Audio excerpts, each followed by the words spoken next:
Hello guys, സ്കൂളൊക്കെ തുറക്കാറായില്ലേ? അപ്പോൾ ഏകുവിന് പുതിയ കുട മേടിച്ചിട്ടുണ്ട്. അപ്പോൾ കുട ഇങ്ങനെയാണ്, വൈറ്റാണ്. അപ്പോൾ ഈ കുടയ്ക്കൊരു പ്രത്യേകത ഉണ്ട്. മഴ നനഞ്ഞിട്ടുണ്ടെങ്കിൽ, വെള്ളം നനഞ്ഞിട്ടുണ്ടെങ്കിൽ ആ വൈറ്റ് കളറൊക്കെ വേറെ കളേഴ്സ് ആവും. അപ്പോൾ നമുക്ക് നോക്കാം. അപ്പോൾ അവൻ ഇപ്പോൾ മഴയത്ത് ചെന്ന് നിൽക്കുന്നുണ്ട്. നമുക്കിവിടെ നല്ല അത്യാവശ്യം തിരക്കില്ലാത്ത രീതിയിൽ മഴ പെയ്യുന്നുണ്ട്. അപ്പോൾ അതിൻ്റെ കളറൊക്കെ മാറി തുടങ്ങിയിട്ടുണ്ട് കേട്ടോ. ആ വൈറ്റ് കളറൊക്കെ മാറി തുടങ്ങിയിട്ടുണ്ട്.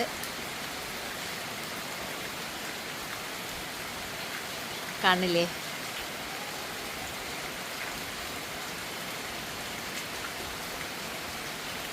കണ്ട കളേഴ്സ് ഒക്കെ മാറി മഞ്ഞ, റെഡ്, നീല, പച്ച അങ്ങനത്തെ കളേഴ്സൊക്കെ ആയിട്ടുണ്ട്. അപ്പോൾ സൂപ്പറല്ലേ? അപ്പോൾ ഇത് നമ്മൾ മേടിച്ചത് പെരിങ്ങോട്ടുകര ബ്ലൂ ഡാനിയിൽ നിന്നാണ്. അപ്പോൾ അടിപൊളി കുട. അപ്പോൾ നിങ്ങൾക്ക് ആർക്കെങ്കിലും ഇങ്ങനത്തെ കുട ഒക്കെ ഉണ്ടെങ്കിൽ കമൻറ്റ് ചെയ്യാം. ഓക്കെ.